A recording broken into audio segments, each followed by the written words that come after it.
What is good, everybody? Welcome back into the Bluebloods, the official podcast of FCS Football Central on SI, brought to you by FanDuel.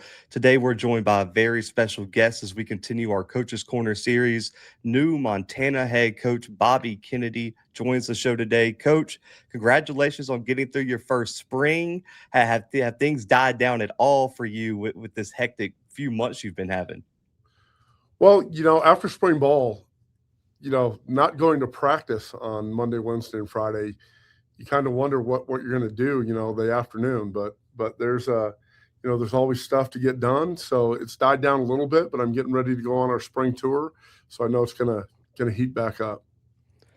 Looking back now that you've had time to get through spring practice, going on this tour, what was the whirlwind for you? Those first few weeks, those first 2 months becoming the head coach, knowing you had spring practice to get ready for, recruiting's picking up on the high school trail. How crazy of the first 2 months was that for you? Yeah, it was full speed ahead. I was obviously preparing for spring football, but we have a veteran staff in place, so that was good. And obviously, our offensive coordinator Brent Pease is really good. And we had to hire new defensive coordinator, defensive line coach, and secondary coach, safeties coach, because Kim McLeod stayed on with us. But it was hectic.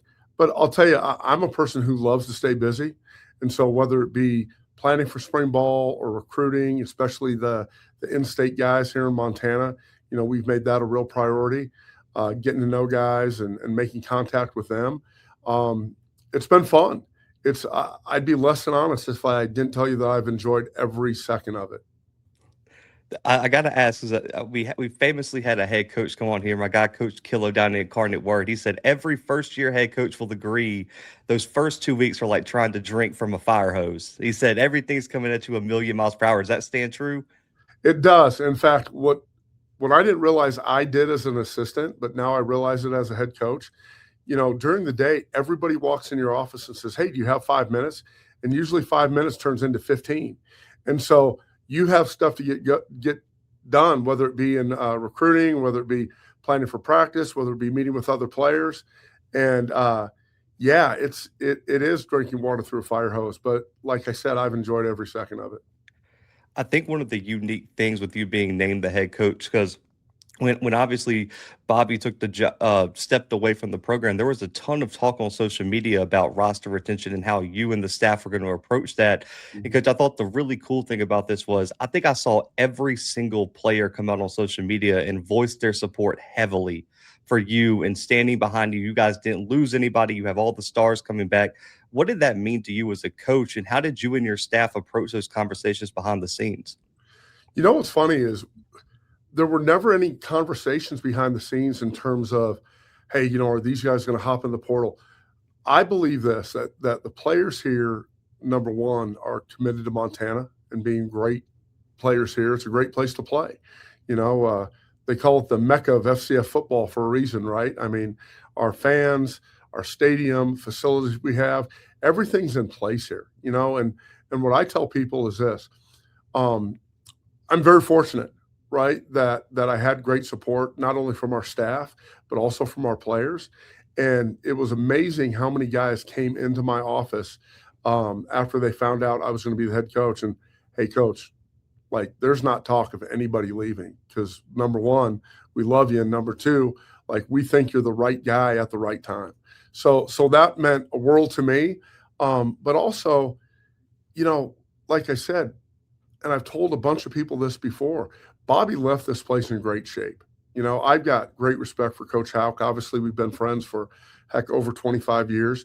And a lot of times, guys like me, right, first time head coaches, they have to go take jobs that are broken and then fix them. Well, the great thing about Montana, with our administration, with our supporters, with our fans, alumni, like this place isn't broken. And our players also, right? Like we've got good players, and now it's our job to get the most out of them and do what's best for them. You've coached with some legendary head coaches. And you mentioned Bobby, who's one of the all-time winningest coach in Big Sky history. You've coached with Mac Brown. I mean, the list goes on and on. Have you leaned on those guys at all going into your first year? And have they offered you any advice as a first-time head coach now? Well, I'll tell you this: I have kept, and you might have heard this before. I've kept a notebook for my entire career, and I learned this from Mike Shanahan when I was doing a minority internship with the San Francisco 49ers.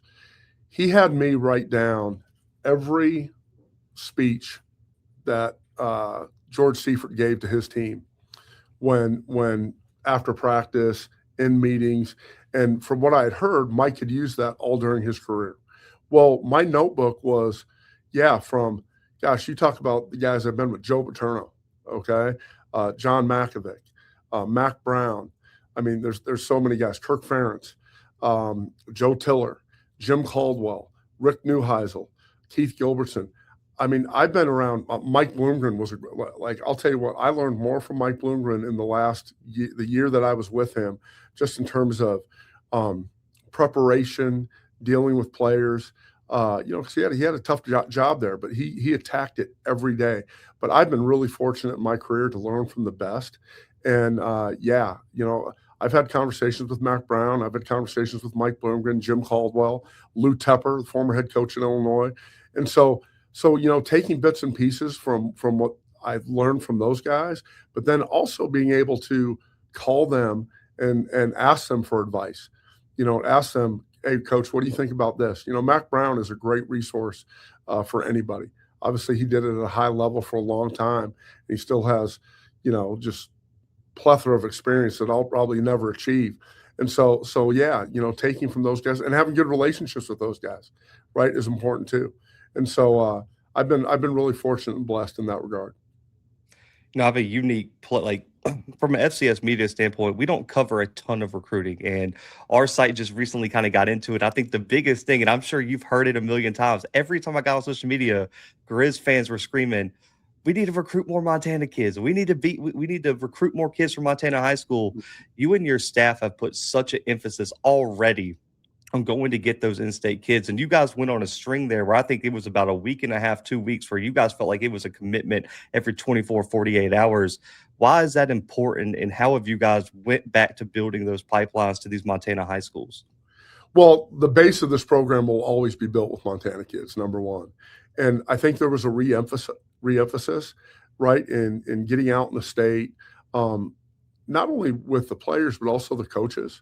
And not that they didn't do that in the past, but what I wanted to do with Montana players especially, right, was give them access to me, right? I think it's different. It's always great being recruited by an assistant coach, but when the head coach is calling you every week or writing you, or I've gotten a lot of notoriety. I make my own edits for guys, and I try to come up with unique ways to recruit different players. And one of the first things I did was I wanted to keep the guys that were quality football players in Missoula, and then branch out to the rest of the state. And we've done that, and our staff's been great too. And so we're going to build this program with Montana players. We're going to have to go outside the state some, but I would love to see kind of a 50-50 balance in that regard. You just wrapped up spring practice. Spring game was just recently. What is a one positional group on each side of the ball that you felt like took the biggest step forward in this year's spring camp? Yeah, I would say number one, running backs, because I think we created some depth there. Obviously, Eli Gilman was coming off, a little nick and here and there, but we know what he can do. It was finding out what some other guys could do, right? Hasheem Jones and Monty Gilman, Finn Ridgway, Dylan Pine. We've created some depth at that position. We have some good guys coming in. And I thought they took a real step forward. I'd be remiss also if I said, we have a young offensive line. I really think that especially early in spring ball, they were exceptional. And then as we added more, maybe they took a step back, but I think they're ready to, continue to grow. So I'm excited about those two positions in particular. And then on the defensive side, I mean, I think we have great linebackers. I think our secondary is really solid. I think we're a little stronger at safety than we are at corner right now, probably because we have some new guys at those positions. But I saw improvement out of them also. And then our focus on the D line is always to get bigger guys and plug up some of those gaps. But if I had to say, um, on the defensive side of the ball, I'd probably say, our safeties and linebackers were kind of leading the charge there. I give you a ton of credit because I think looking back at last year, coach, you had a lot of questions at wide receiver. There was a lot of questions on who was going to be wide receiver one because we know what Michael, and we've had him on the show since then. And he was like, I exceeded my expectations on what I thought I could do as a Sure. full time receiver. You had Brooks have a breakout season as a freshman All American. You've really found a lot of key guys that stepped up in leadership roles. You guys have some new positions open going into spring, but you have a lot of young guys who I feel like could take that next step. When I look at the roster, which young guys caught your eye that could be the next breakout star for the Grizz at receiver next year?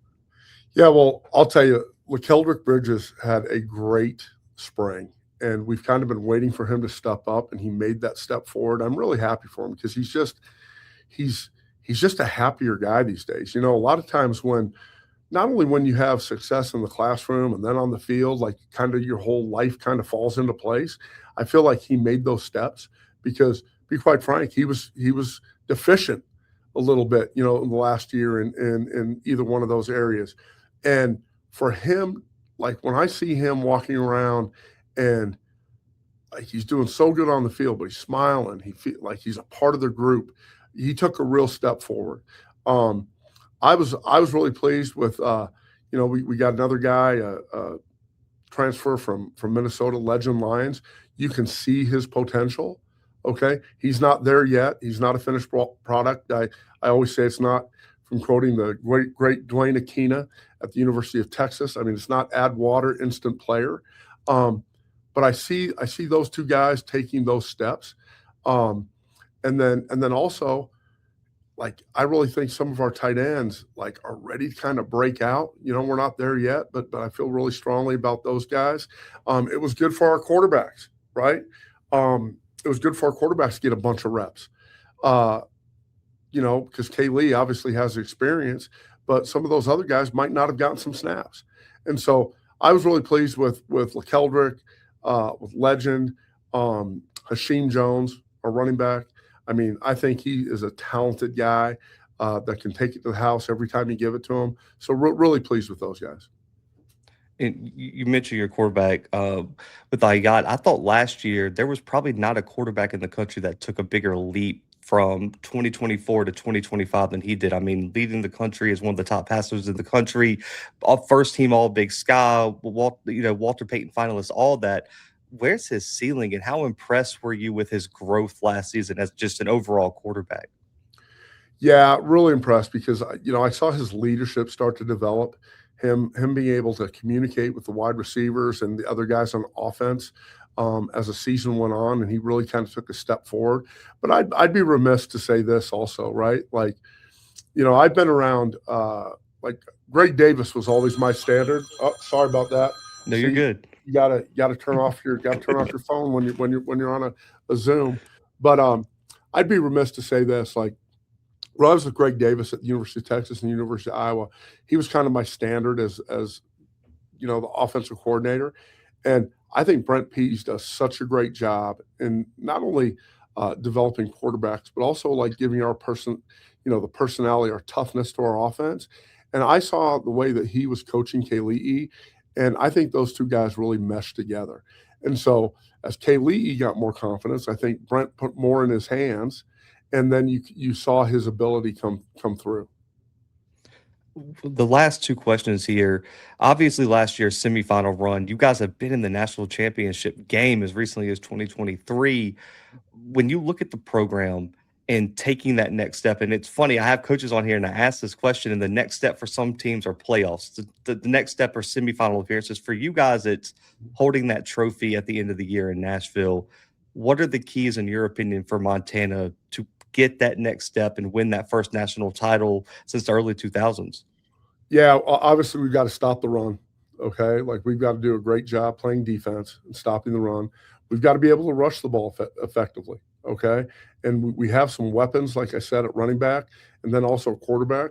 Um, I do think that we need to, like I said earlier, continue to improve in the offensive line. And I was happy the way that those guys stepped forward this spring.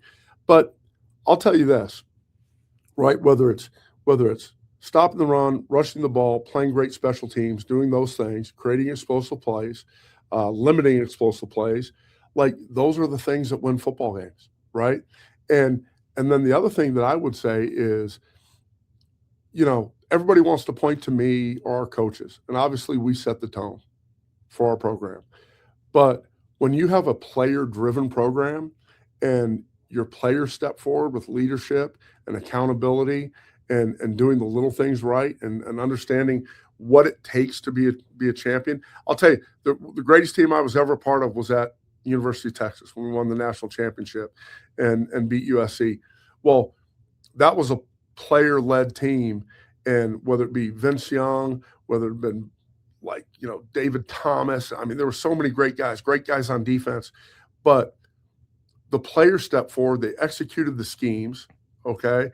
And as coaches, like we played a part, but this game is about players, right? It's about the Jimmies and the Joes, and those guys taking a step forward in terms of leadership and deciding what type of program and how they want to finish. Like to me, it's up to them. Like, are they gonna embrace this and really go after it? Because, like I said, it's not broken here at Montana, but our goal isn't to win 13 games, right? It's to win them all. And so every game, every week, there's a standard that not only the coaches have to uphold, but also the players. And if we do that, I think we'll be happy at the end of the season. The last the last question here, Coach. I'm interested in your answer because you've been coaching since the '90s, right? You might not have been a head coach, but you know what it's like to be on the recruiting trail. You've seen how far the game's evolved because it seems like every day there's a new rule, a new transfer portal period, new contact periods, recruiting calendars are changing. Coach, how do you balance those non-negotiables in your program's culture and your coaching philosophy while also evolving with the game and staying flexible as the game changes every single year? Yeah, well, obviously, like on some of the rules, we're not consulted, right? Yeah. It's a football subdivision, it's this or that, and those things come at you, and you know what? The people that adapt are going to have the best chance at winning. You know, the transfer portal might not be the most ideal situation for everybody involved these days, but it's a system that we're living under, right? So we've got to make that work for Montana, whether it be NIL, transfer portal. The new punt rule, that I've got to dig into a little more. Like you're saying, holy cow, where do some of these things come from? Right. I know somebody suggested it, but I always believe this, right? Like you have to adjust. We talk to our players about sudden change all the time. How are you going to react to things? We can't, be like, well, that's not good for us. Well, we can't. No, we have to adapt. And this game is about adapting to your environment. And so whatever they throw at us, we got to adapt and we got to go full steam ahead. Coach, I really appreciate you joining the show. First time getting to sit down and talk with you, man. Love the energy. I can't wait to get up to Montana for a game. Haven't been to Missoula yet. I'm down in Alabama. It's a long trip. It gets real cold for y'all very early in the year, so I need to make like an August trip up there. But Coach, again, I appreciate it, guys. Make sure to go follow Coach Kennedy on all social media. You got to see some of the graphics he's dropping. They're great, and I think more coaches need to interact like that with guys on social media. But for Coach Bobby Kennedy, myself, the Blue Bloods, FCS Football Central on SI, we are out for right now.